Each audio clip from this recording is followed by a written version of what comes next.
Hoje, com minha primeira resenha, eu vou tratar sobre um autor que eu acho fascinante e um livro que eu achei incrível quando eu li. É Rubem Fonseca. O livro que eu vou falar dele hoje é Agosto. Mas antes de eu falar de Agosto, deixa eu dar uma pequena aula de história, porque a resenha de hoje ela vai ter um viés histórico e um viés literário. Eu vou tentar unir as duas coisas para tentar falar sobre esse livro. Vê só. Um dos personagens mais incríveis da literatura não, perdão, da história, eu sempre fiquei apaixonado, foi Getúlio Vargas. Porque eu achei incrível como é que um ditador que passou basicamente 15 anos no poder, sendo autoritário, sendo autocrático, consegue, digamos assim, voltar nos braços do povo 5 anos depois de ser deposto por um golpe. Me explica isso.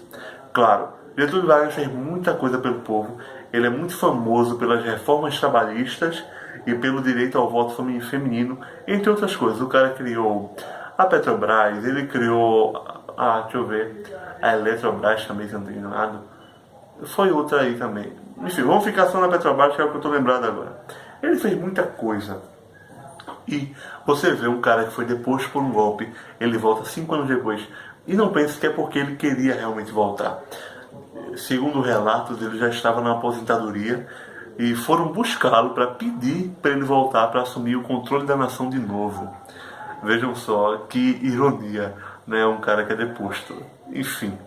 Gente, vê só, o Rubem Fonseca, ele tem hoje 92 anos, ele nasceu em 1925, ele é formado em Direito e foi comissário de polícia durante muito tempo, antes dos seus primeiros livros. Ele começou a escrever sendo comissário, se eu não me engano, acho que é isso.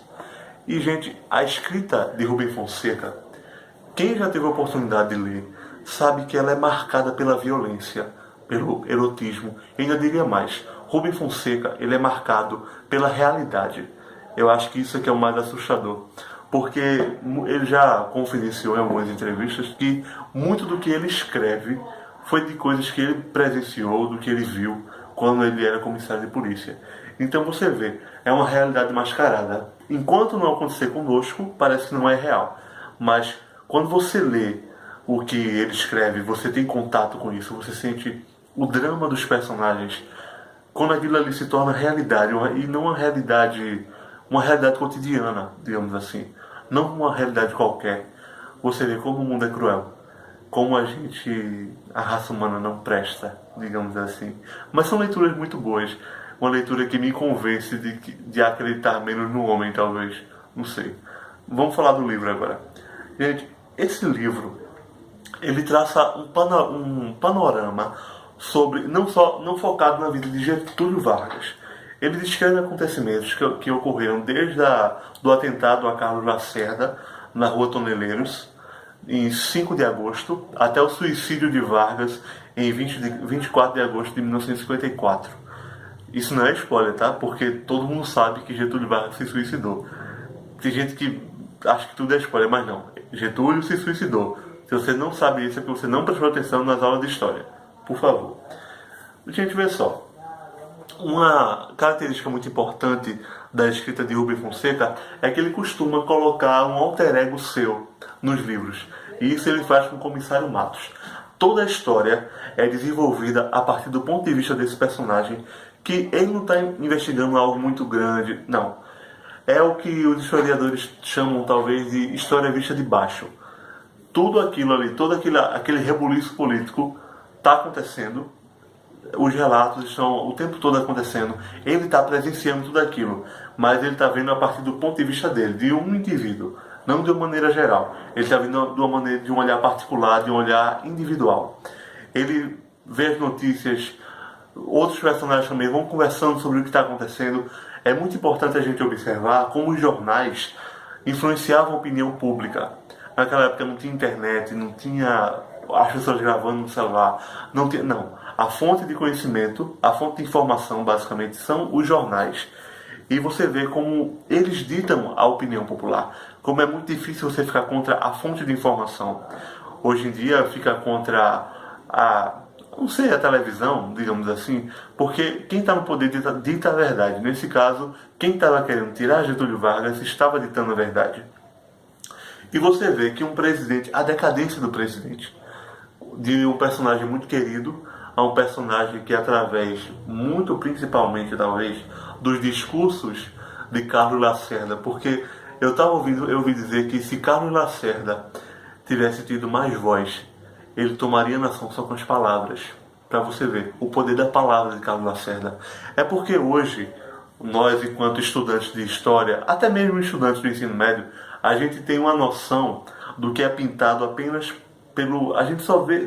Deixa eu reformular isso. Nós só vemos Carlos Lacerda a partir do olhar do atentado, do momento que ele perde, a partir do suicídio de Vargas. Realmente, não é nem do atentado, é a partir do suicídio. A gente só conhece Carlos Lacerda hoje a partir do suicídio de Vargas. Ou seja, a imagem que a gente tem dele é de um personagem ruim, de um personagem cruel, de um personagem mentiroso, de alguém hipócrita, desprezível. Essa imagem que é passada, quer queira, quer não, para os alunos. Porque a gente acaba gostando muito de Getúlio, a maioria das pessoas talvez, e acaba desprezando o Carlos Lacerda por ser quem ele era. Mas até que ponto o Carlos Lacerda está errado? Eu descobri recentemente que, a propósito, o Carlos Lacerda foi o fundador da editora que eu mais gosto, que é a Nova Fronteira. Isso me deixou um pouco frustrado e eu passei a considerar, a rever meus próprios preconceitos, né? Até que ponto ele estava realmente errado? Será que tudo que ele falava ali era mentira? Será que não tinha um fundo de verdade? Porque a gente sabe que Getúlio não era uma peça boa, não era alguém realmente que você pudesse fazer alguma coisa errada. Né? Getúlio Vargas mandou matar muita gente, Getúlio Vargas, ele não era bonzinho, não era conhecido por ser bonzinho. Ele só não fez, talvez, porque ele não tinha o poder que ele tinha quando ele era ditador. Porque eu duvido ele, enquanto ditador, tivesse deixado o Carlos Lacerda falar tanta coisa. É só para deixar isso assim, só para colocar dúvida. Eu amo colocar dúvida na cabeça dos meus alunos. Será que Carlos Lacerda era tão ruim assim? Será que Getúlio era tão santo? Né? Isso de um cara que gosta muito de Getúlio, tá? Só para lembrar. Enfim, o livro, ele se volta para traçar toda essa visão dos acontecimentos a partir do ponto de vista de um simples personagem que, apesar de ter problemas com Getúlio na juventude, passou a admirar. E você vê que, a partir do momento que... Isso me chamou muita atenção. A partir do momento que Getúlio morre, a vida do comissário desmorona. A vida do comissário... Ele perde o foco, vamos dizer assim. As coisas se tornam superficiais para ele. É como se a realidade fosse quebrada e ele fosse... Eu estou tentando não dar spoiler, peraí. Porque assim, Getúlio a gente sabe que morreu, mas o Alberto Matos, acontecem umas coisas com ele que eu estou tentando não falar, né? Mas vamos dizer que eles caem no mesmo sono, vamos dizer assim, eles se perdem. Getúlio Vargas morre e Alberto fica... Né, leiam para descobrir. Mas enfim, é isso. E foi um livro que eu indico para todo mundo, e principalmente para a Aline, se você estiver me assistindo. Lembra que a gente discute muito sobre Rubem Fonseca? Pronto. Esse é um livro que você tem que ler para a gente poder conversar, porque, a propósito, muito obrigado também. Só para lembrar que foi você que me apresentou Rubem Fonseca, e até hoje eu gosto bastante.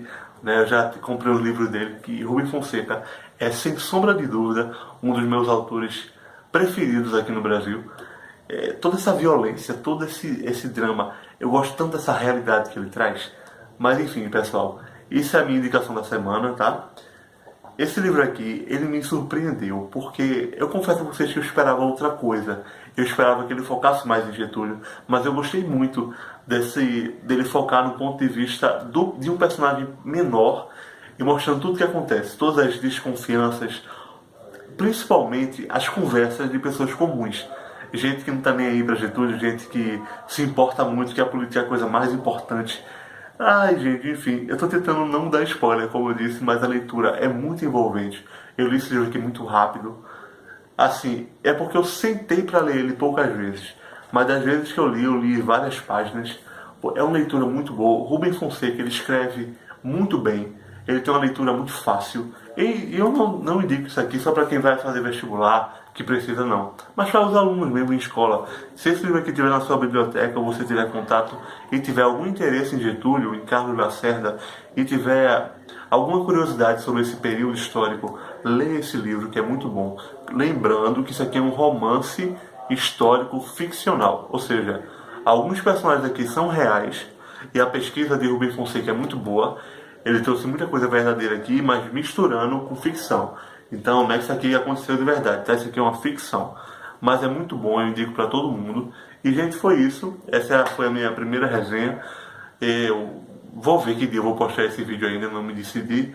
Mas com certeza acho que o próximo vídeo vai ser uma conversa sobre as minhas decepções literárias. E na próxima semana vai ter resenha de novo. Muito obrigado. Eu quero pedir para vocês, eu não tenho um pedido porque eu esqueço. Mas eu quero pedir que vocês deixem seu like, se inscrevam no canal, que eu vou estar sempre trazendo resenhas de livros e o que eu espero poder conversar com vocês. Qualquer dúvida, qualquer pergunta, deixa aqui que eu vou responder nos comentários. Enfim, muito obrigado por me aturarem até agora. Tchau, tchau.